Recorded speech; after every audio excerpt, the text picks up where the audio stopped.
In this video, I'm going to give you a full review on the Ari Nebo Peak, and I'll summarize it by saying that this has been the surprise e-bike of the year.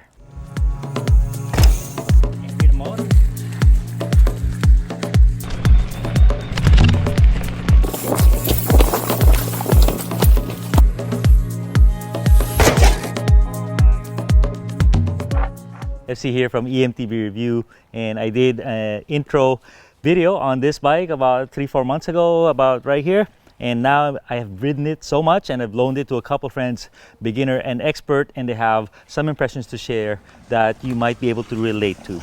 So a mid-power bike by Ari Bikes, formerly Fazua Ride. So their advantage is they don't hold a lot of inventory. So during the kind of the backlash of the supply chain issue, they're not stuck with inventory. I know a lot of manufacturers are holding on to their new bikes because the old bikes are clogging up the supply chain. You know, you don't want to release a new bike when there's a lot of old bikes still out there in the warehouses because it's hard to sell those. So Ari was like, hey, let's design it ground up, put the latest components, you know, SRAM Maven brakes, and then sell it. So $6 grand, $7 grand, $8 grand, $10 grand. This is the $8,000 model. They did raise the price on the $6,000 and the $7,000 models by $300, but it's on summer sale right now, so you can get it for this price is specified. And by the way, if you like this bike, you can order it direct from my links below, and it will help the channel out because we do have a relationship, affiliate relationship with Ari Bikes. So, but I have no reservations recommending this bike, and here's why. I'm going to give you 5 things that are so compelling about this bike, and maybe 2 or 3 that you should learn about, weaknesses that you should learn about before you purchase this bike. What makes it so good is it is a dialed package, a dialed modern package in terms of geometry and equipment. What we have is a 77.5 on the seat angle, a 65 on the head angle, and then a 455 reach on the medium size. They also have a flip chip, which affects the angles a little bit. It comes with 140 rear travel and 150 front, so more of a trail bike. And the staggering thing is it weighs 42 and a half pounds before pedals, so really a good weight for the price, for the $8,000 model. Crazy, huh? And then the motor, you have to make a bet on the motor that you're going to go with these days, and I think they did a good choice. They went with the Fazua Ride 60, and it has 60 newton meters of torque and a 430 watt-hour battery right there. What makes this bike so good? Like I said, the geometry is very good. The components are top spec for the price, for $8,000. Carbon frame, and the Fazua Ride 60, you know, it's 2.5 years old. You don't want to be the first adopter on a new motor, especially from a brand new manufacturer like Fazua. So the early ones that I tested had, it was kind of weak. It had some problems, ring controller and whatnot, and a lot of those have gone away. So, and the strengths that it had in the beginning have been reinforced. And the strengths are, the power is good. The torque comes in at the low end, and it really helps you out. So, you know, it's about 55 to 60 newton meters. And you'll see my time testing right here, how fast this bike is. It's one of the fastest mid-power bikes that exists. I have the new Bosch SX motor, a little faster than this, but this one feels a little more punchy. So I love the power delivery on this bike. So the range too is pretty amazing. Me and my buddy, we did 5,500 feet of climbing on this bike on Eco. And that says a lot because that's a lot more than the Levo Cell. The Levo Cell and the Trek, I get about 3,000. So really good range on this guy. It's a very efficient for the power and the weight that it delivers. The ring controller, it's still not the best, but it's pretty cool. And they've improved it a lot. A lot of the play they got rid of. The unreliability has been kind of gone away. The motor, I think, is not absolved of all motor problems. You know, some people get an error code, and I had a friend who just bought one, and he said it was noisy from the beginning. No problems, but it was noisier than mine. So not completely done with the motor problems, but that's pretty common in the e-bike world because we are in the developmental stage of e-bike motors. One real good strength of this motor, it is the quietest of the quiet. It is impressive. One can say that this in the Trek TQ motor are equally quiet. You can barely hear them, just a little whistle.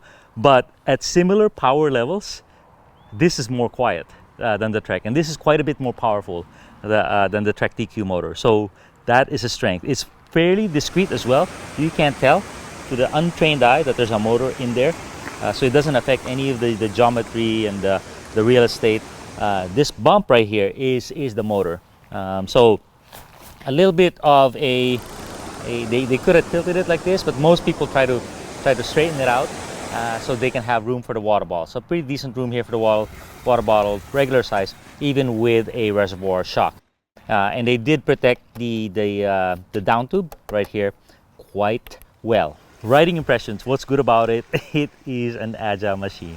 42.5 pounds and it rides light. And these are not very light wheels. These are just DT XM 1700.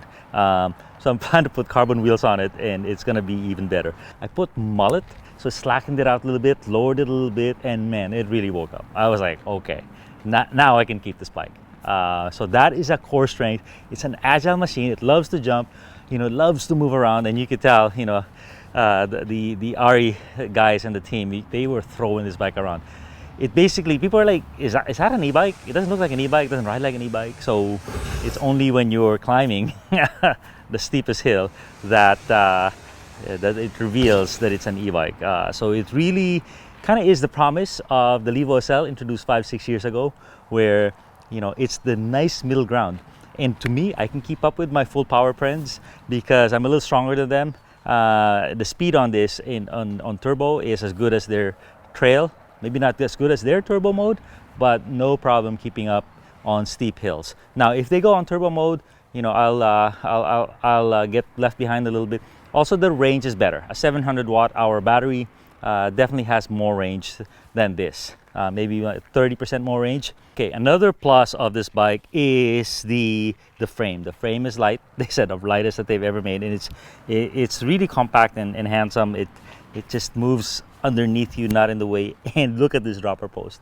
This is mine, my setting on the dropper post. This is a 210 millimeter dropper post. So what a delight. I can even go to, I don't know, 220, 225 on the dropper post. It is that roomy. So whoever you are, you're pretty much guaranteed to have the longest dropper post on an e-bike ever, maybe even any bike. So really impressive that they were able to fit that in the real estate. So like I said, the component spec is impressive.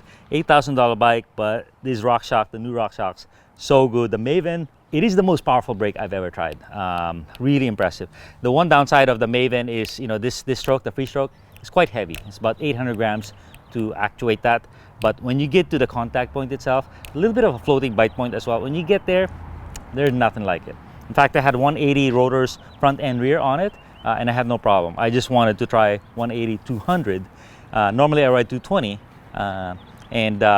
you know, it's a little better. It's mostly better because of it equalizes the effort between your rear and front brakes.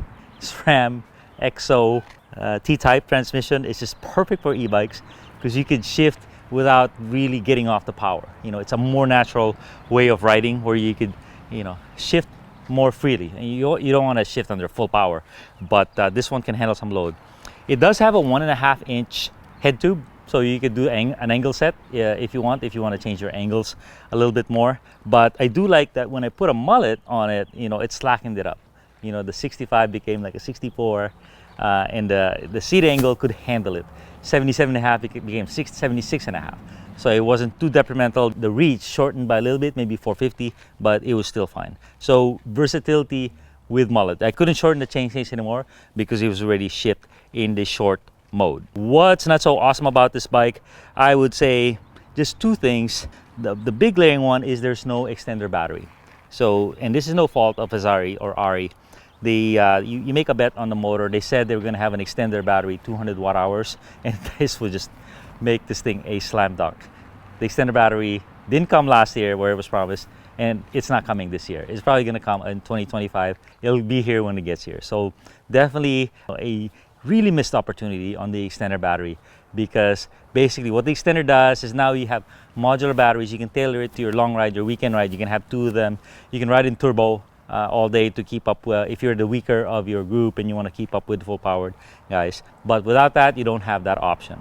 The other weakness of this bike is the 140, 150 millimeters of travel. I think that is not ideal. It's cool, it's light, it's agile and whatnot, but man, this thing would be so awesome with 150, 160 or 160, 170. Just give us more travel. Just because it's the light mid-power bike doesn't mean we want less travel, and I think that's the mistake of a lot of companies in the mid-power segment these days. They're making it like exceed trail bikes when really we just want the extra help, but give me the one rowdy bike that I can have, because there's very little consequence to travel. Mondraker is doing it right. That bike is just sold out, the Dune XRRR. It's got 165, 170 on a mid-power motor. So that's kind of what a lot of people want. So I wish this bike had more travel. And the final fault of this bike, I would say, is just the controls. The 5 LED light to do your battery is just primitive. You should have 1% to 100%, not 20, 40, 60, 80. And the string controller, not quite there. I gave it to a beginner intermediate friend of mine. He wanted a light bike, wanted to see if he could handle it, and basically he tried the SL, couldn't keep up with the group, or the Trek, and this one he could keep up with the group, and he had like 2.5 bars left at the end of the ride. So really, the sweet spot of the mid-power bikes is increasing. It's not just for the fittest of the fit. Another friend who was quite an expert rider loved it as well, and he said he even liked the ring controller. He just wished there was more travel. He said he was experiencing creaks on some of the pivots. Maybe I just got it dirty, but he wasn't as impressed with the other mid-power bikes. And this one, he goes, wow, that's pretty darn good.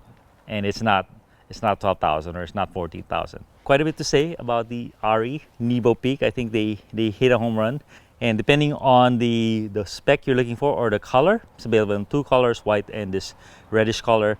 It will be shipped to you in 3 to 5 days or 4 to 6 weeks. And that tells you how in demand it is and how far it is along in the production line. Check on the links in the description if you're interested in this one. Thanks a ton.